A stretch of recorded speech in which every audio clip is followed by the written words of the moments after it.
اهلا بيكم، اتمنى تكونوا بخير. النهارده معانا ترشيح لفيلم جديد، وهو فيلم كرتون عائلي اسمه انيكانتو، وبتدور قصته عن منزل سحري كل افراد العائله بيتمتعوا بقدرات سحريه ما عدا البطله واللي هي ميرابل.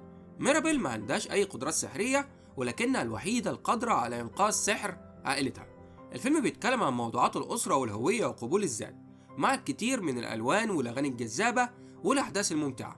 والهدف من الفيلم هو قبول الذات وتقدير قيمة الفرد حتى لو ما عندوش موهبة خارقة، بل القوة الحقيقية تكمن في الروابط العائلية والحب والدعم المتبادل.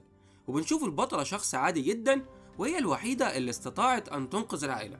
وأيضا الفيلم بيتكلم عن الضغوط اللي بتحصل للعائلات بسبب سعيهم لصورة الكمال، فتوقعاتهم العالية بتكون مرهقة لأفراد العائلة. فالفيلم بيبرز أهمية كل فرد في الأسرة ودعمه بدل من التركيز على الإنجازات والمظاهر الخارجية. المهم، ارشح لكم الفيلم ده